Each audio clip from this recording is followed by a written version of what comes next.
किसका खुलासा है? कोई कह रहा है शीला दीक्षित जी हैं, कोई कह रहा है आनंद शर्मा जी हैं, मोदी जी हैं, अलग अलग नाम आ रहे हैं। आज जो हम बात करने जा रहे हैं, हमारा देश बहुत ही साधन संपन्न है।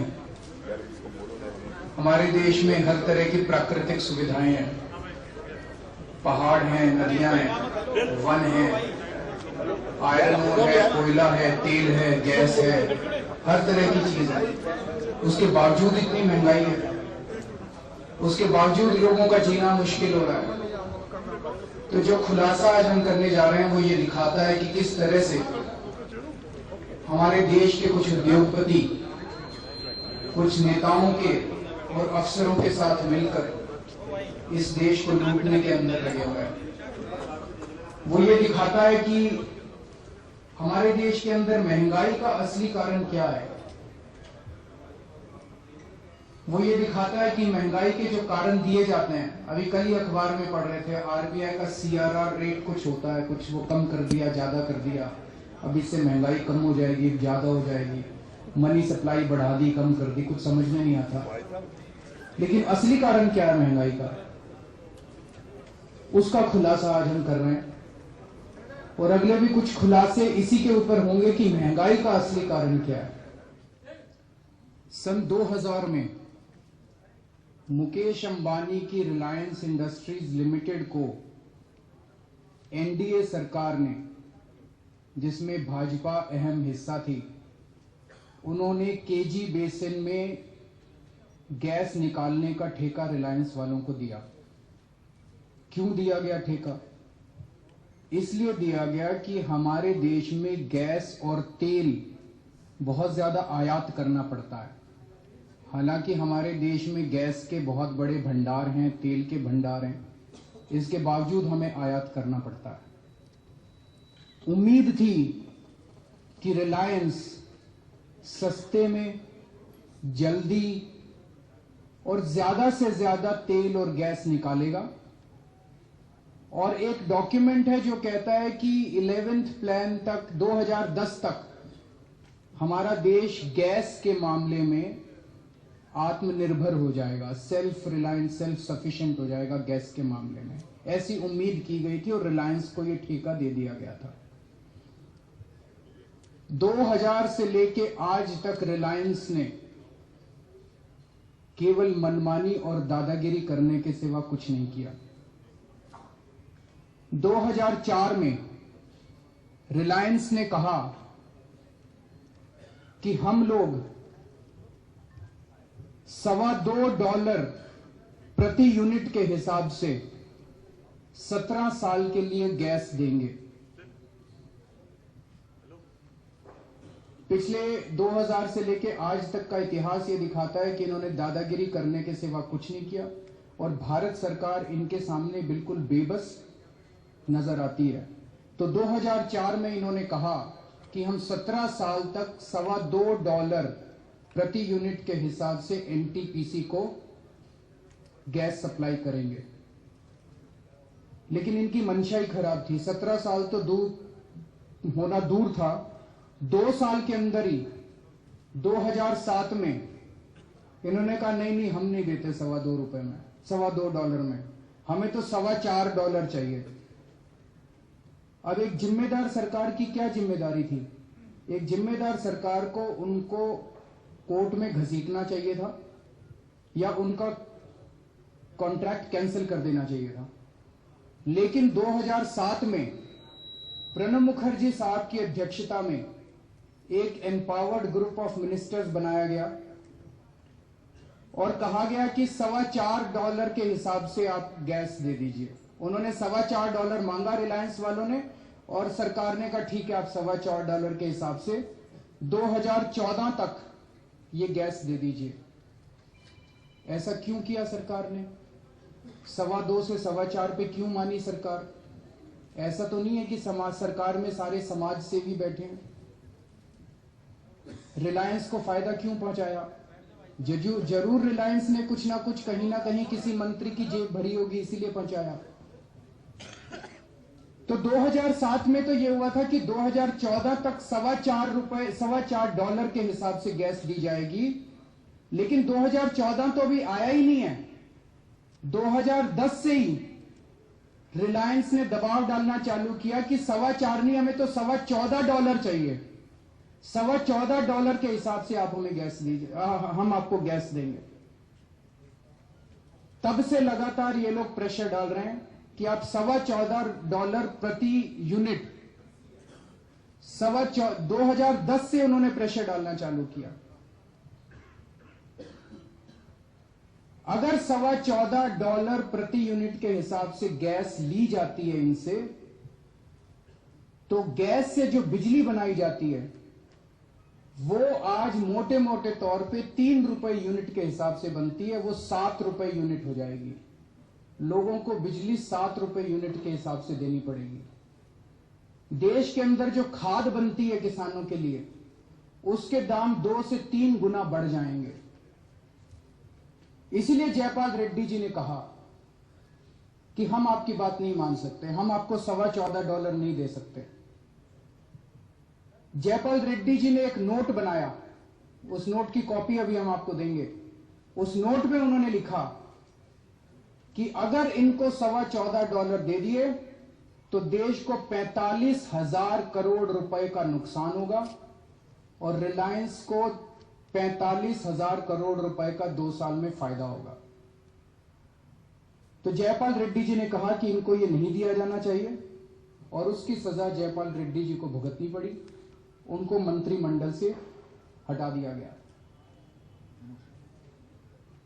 इसके बाद रिलायंस ने उसी दौरान एक और चाल चली।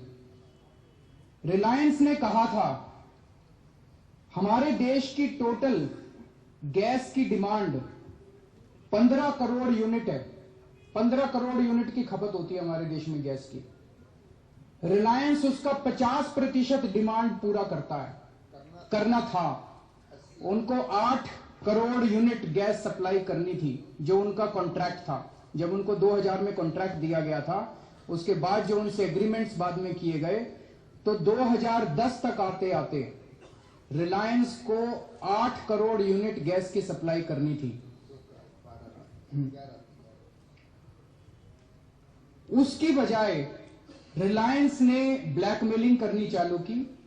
उन्होंने अपनी प्रोडक्शन कम कर दी। उन्होंने 8 करोड़ यूनिट के बजाय केवल 2 करोड़ यूनिट गैस सप्लाई शुरू कर दी। 2 करोड़ यूनिट गैस सप्लाई करनी चालू कर दी और उनका कहना था कि हम तो $14.25 पे ही गैस देंगे, लेनी है तो लो, नहीं लेनी है तो मत लो। रिलायंस की इस दादागिरी की वजह से हमारे देश के 9,000 मेगावाट के गैस बेस्ड पावर प्लांट्स लगभग बंद हो गए, आइडल पड़े हैं, खाली पड़े हुए हैं, क्योंकि उनको गैस नहीं मिल रही है। और अगर वो विदेश से गैस लेते हैं तो गैस के पावर के दाम इतने बढ़ जाते हैं कि वो गैस उनको बेचनी मुश्किल हो जाएगी। जब रिलायंस ने यह करना चालू किया, उन्होंने अपनी गैस की प्रोडक्शन कम की और गैस की उन्हें होर्डिंग चालू कर दी। जैसे चावल, दाल, गेहूं की होर्डिंग करते हैं ना, ये जितने टुच्चे दलाल होते हैं वो की दलाली शुरू कर देते हैं, होर्डिंग कर देते हैं, ब्लैक मार्केटिंग करते हैं। उसी तरह से रिलायंस वालों ने गैस की होर्डिंग चालू की। तो जयपाल रेड्डी जी ने इनको नोटिस भेजा कि आपके ऊपर 7,000 करोड़ रुपए की पेनल्टी लगाई जाती है और उसका खामियाजा आज जयपाल रेड्डी जी को भुगतना पड़ रहा है। यह ठेका बीजेपी ने साइन किया था 2000 में रिलायंस वालों के साथ। यह ठेका भी बड़ा इंटरेस्टिंग है। किसी भी धंधे के अंदर अगर आपकी कॉस्ट बढ़ती है तो नेचुरल है कि प्रॉफिट भी कम होगा। कॉस्ट बढ़ेगी तो प्रॉफिट कम होगा। यह एक नए तरीके का एग्रीमेंट था जिसमें अगर आपकी कॉस्ट बढ़ेगी तो प्रॉफिट भी बढ़ेगा और प्रॉफिट कई गुना बढ़ेगा। और कॉस्ट कितनी होगी ये रिलायंस तय करेगा। मतलब यह है कि अगर आप ₹1 लगाओगे तो आपको बदले में ₹2.25 मिलेंगे। अगर आप ₹10 लगाओगे तो ₹22 मिलेंगे। अगर आप 20 रुपए लगाओगे तो 44 रुपए मिलेंगे। ऐसा धंधा तो पूरी दुनिया में कभी नहीं देखा कि आप कॉस्ट लगाते जाओ और आपको मुनाफा मिलता जाए, कॉस्ट बढ़ाते जाओ मुनाफा मिलता जाए। और कॉस्ट कितनी लगेगी आप ही तय करोगे।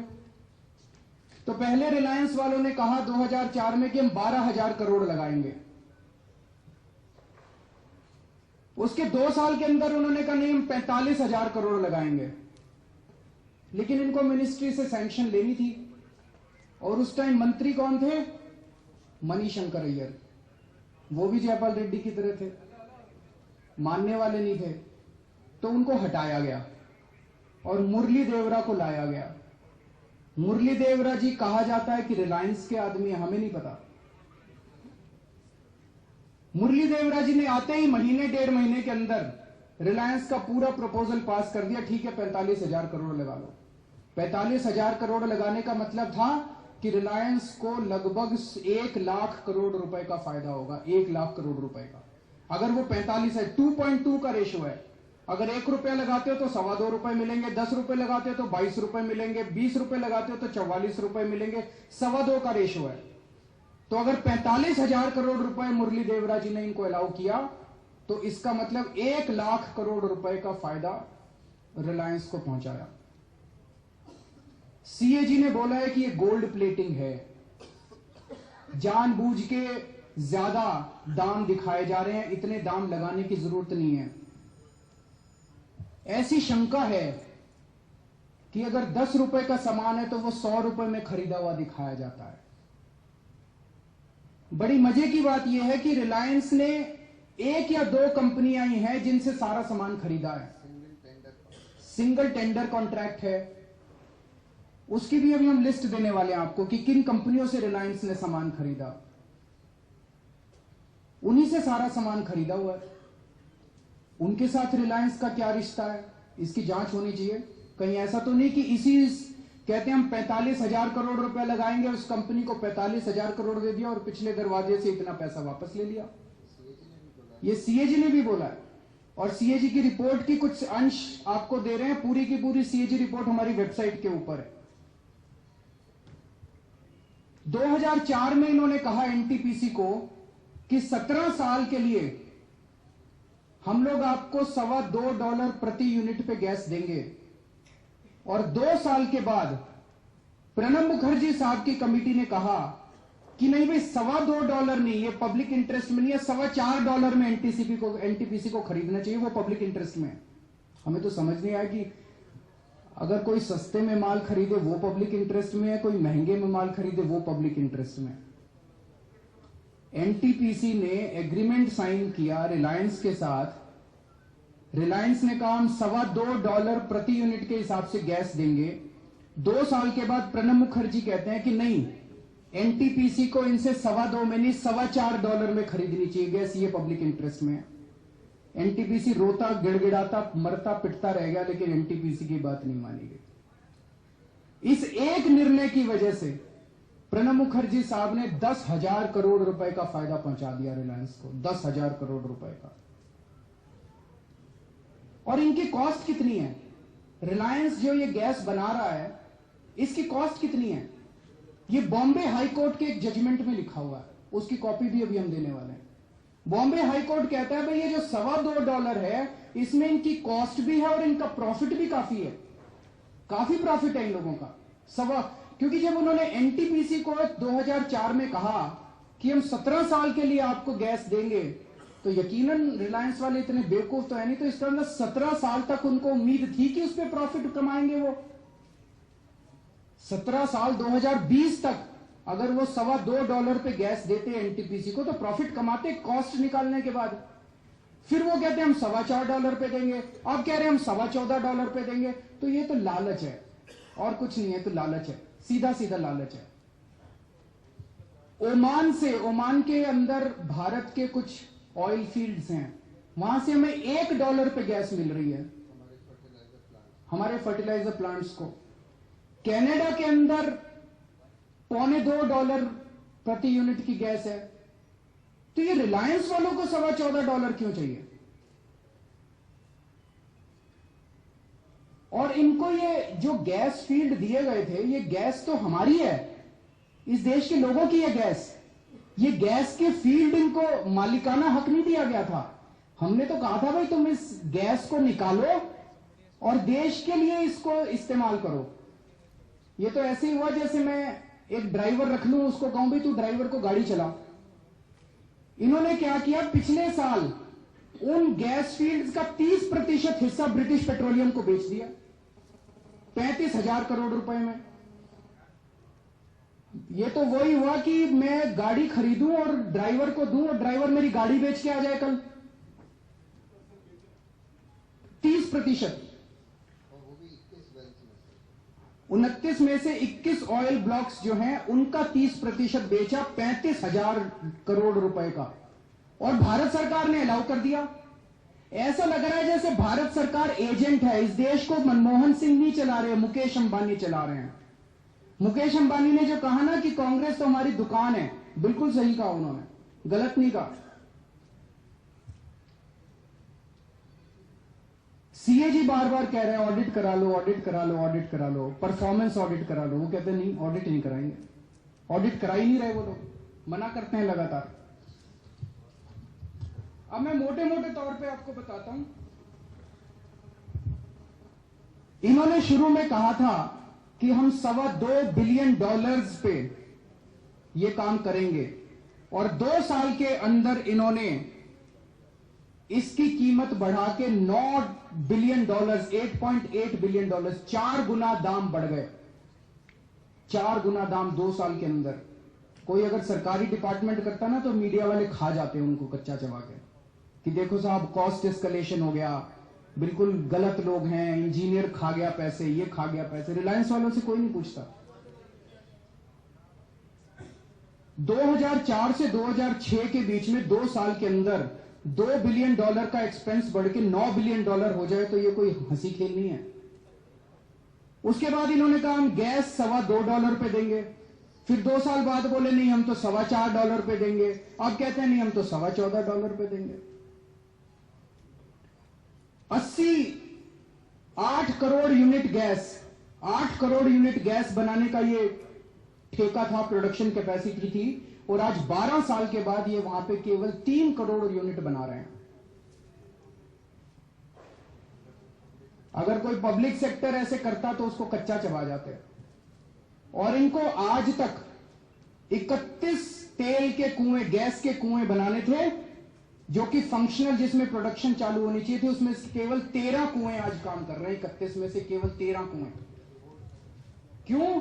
क्योंकि ये सारा का सारा होर्डिंग कर रहे हैं, जमाखोरी कर रहे हैं, गैस की जमाखोरी कर रहे हैं कि सरकार जिस दिन 14.25 करेगी उसी दिन देंगे हम, नहीं तो हम नहीं देते। और सरकार बेबस है, मनमोहन सिंह बेबस हैं। ये स्कैम वैसे ही है जैसे कोयले का घोटाला हुआ था। कोयले के अंदर कहा कि भाई देश के अंदर कोयले की बड़ी कमी है, कोयले की जरूरत है, कोयले की प्रोडक्शन नहीं हो रही, तो प्राइवेट सेक्टर को बुलाओ। प्राइवेट सेक्टर आएगा तो एफिशिएंसी बढ़ेगी। सारे औने पौने दाम में कोयले की दुकानें, कोयले की खदानें बांट दी, और वो प्राइवेट सेक्टर वालों ने 1 टन कोयला भी नहीं बनाया। 5 साल हो गए, कोयले की खदानें लेके बैठ गए। जब कोयले का दाम बढ़ेगा तो खदानें ही बेच देंगे, कोयला निकाल के क्या करेंगे। वहीं यहां पे तेल का हुआ, गैस का हुआ। गैस की खदानें लेके बैठ गए, और जब तक दाम नहीं बढ़ाओगे तब तक हम, कोई तेल की और कोई गैस की कोई प्रोडक्शन नहीं बढ़ी हमारे देश की। हमारे प्रधानमंत्री जी ने क्या किया इस दौरान, ये बड़ा इंटरेस्टिंग है। पिछले 2 साल से रिलायंस वाले जयपाल रेड्डी जी के पास कई बार गए कि $14.25 कर दीजिए साहब, गैस का दाम $14.25। जयपाल रेड्डी नहीं माने। ईगॉम के पास गए, एम्पावर्ड ग्रुप ऑफ मिनिस्टर्स के पास, वो भी नहीं माने। फिर ये प्रधानमंत्री के पास गए। प्रधानमंत्री ने तुरंत इनकी बात सुनी। प्रधानमंत्री के अंदर बहुत दया है रिलायंस वालों के लिए। उन्होंने तुरंत इनकी बात सुनी। उन्होंने कहा पेट्रोलियम मिनिस्ट्री को, भाई अटॉर्नी जनरल की ओपिनियन ली जाए इसके ऊपर। हम प्रधानमंत्री जी से पूछना चाहते हैं कि जब एनटीपीसी को रिलायंस ने $2.25 के ऊपर गैस देने का प्रॉमिस किया था, और जब रिलायंस वाले अपनी बात से 2 साल बाद मुकर गए, तब प्रधानमंत्री ने अटॉर्नी जनरल की ओपिनियन क्यों नहीं ली थी? जब रिलायंस वालों ने 8 करोड़ से कम करके प्रोडक्शन 3 करोड़ कर दी, तब प्रधानमंत्री ने अटॉर्नी जनरल की ओपिनियन क्यों नहीं ली थी? जब देश के हित ताक पे लगे होते हैं, तब प्रधानमंत्री अटॉर्नी जनरल की ओपिनियन क्यों नहीं लेते हैं? प्रधानमंत्री का दिल केवल रिलायंस वालों के लिए क्यों धड़कता है, इस देश के लोगों के लिए क्यों नहीं धड़कता? ये प्रश्न हम प्रधानमंत्री से पूछना चाहते हैं। और जयपाल रेड्डी की इन्हीं हरकतों की वजह से मुकेश अंबानी को गुस्सा आया और जयपाल रेड्डी जी को हटा दिया गया। ये सारी बातें दिखाती हैं कि हमारे देश के अंदर दाम क्यों बढ़ रहे हैं। हमारे देश के अंदर दाम इसलिए बढ़ रहे हैं क्योंकि अब अगर $14.25 कर दी गई गैस की रेट, तो बिजली के दाम देश के अंदर बढ़ के ₹3 प्रति यूनिट से ₹7 प्रति यूनिट हो जाएंगे। इस देश के लोगों को तय करना पड़ेगा कि क्या रिलायंस की गैस के दाम $14.25 किए जाने चाहिए कि नहीं किए जाने चाहिए। जब एलपीजी पे सब्सिडी देने की बात आती है तो सरकार कहती है हमारे पास 35,000 करोड़ रुपए नहीं है, लेकिन जब रिलायंस को फायदा पहुंचाने की बात आती है तो 1 घंटे की मीटिंग के अंदर बैठ के ये लोग उसको 1 लाख करोड़ रुपए का फायदा पहुंचा देते हैं। तो एक प्रश्न उठता है कि इस देश की सरकार को चला कौन रहा है? टेलीकॉम मिनिस्टर अपॉइंट करना होता है तो टाटा और दूसरी टेलीकॉम कंपनी अपॉइंट करती हैं। पेट्रोलियम मिनिस्टर अपॉइंट करना होता है तो रिलायंस वाले अपॉइंट करते हैं। आप वोट चाहे बीजेपी को दे दो चाहे कांग्रेस को दे दो, देश तो रिलायंस वाले ही चलाते हैं, देश तो मुकेश अंबानी ही चलाते हैं। तो ऐसा लगता है कि इस देश को बड़े बड़े बिजनेस हाउस चला रहे हैं। दो ही चीजें हो सकती हैं, या तो डॉक्टर मनमोहन सिंह किसी ना किसी दबाव में है, कहीं ना कहीं दबाव है बहुत गहरा उनके ऊपर, और या उनको कुछ समझ नहीं आ रहा, उनको पता ही नहीं चल रहा कि हो क्या रहा है। अब वो इतने बड़े अर्थशास्त्री हैं, ऐसा तो नहीं हो सकता कि उनको समझ नहीं आ रहा हो कि हो क्या रहा है। समझ तो आ रहा है सब कुछ, लेकिन ऐसा लगता है कि कांग्रेस ने फंसा लिया उनको बुरी तरह से। 2G के मामले में फाइलों पे साइन करा लिया उनसे, कोयला मामले में फाइलों पे साइन करा लिया उनसे, और एक बार ही फंस गए तो वो अब उनसे फाइलों पे साइन कराते जाएंगे। कांग्रेस वाले फंस गए हैं प्रधानमंत्री बुरी तरह से। आज जो नोट हम देने जा रहे हैं उसके लास्ट में ये लिखा है कि करप्शन की डेफिनेशन क्या है। करप्शन की डेफिनेशन ये नहीं है कि आपने रिश्वत ली या नहीं ली।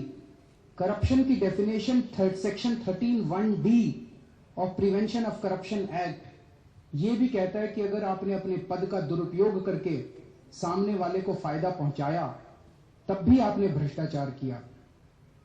लगता है कि 2G मामले में, कोयला घोटाले में और इस तेल वाले मामले में प्रधानमंत्री सीधे सीधे सेक्शन 13(1)(d) की परिधि में आते हैं। तो आज हमारी ये मांग है कि रिलायंस की ब्लैकमेलिंग को, जमाखोरी को, दादागिरी को अब ये देश बर्दाश्त नहीं करेगा। इसे तुरंत बंद किया जाए। रिलायंस के साथ जो भारत सरकार का केजी बेसिन में ठेका है उसको रद्द किया जाए और केजी बेसिन में ऐसी व्यवस्था की जाए, या तो ONGC को दिया जाए, ऑयल इंडिया लिमिटेड, जिसको भी दिया जाए, ऐसी व्यवस्था की जाए कि देश को ज्यादा से ज्यादा गैस कम से कम दामों में, सस्ते से सस्ते दामों में मिल सके। इन सारे मामले का CAG से परफॉर्मेंस ऑडिट करवाया जाए।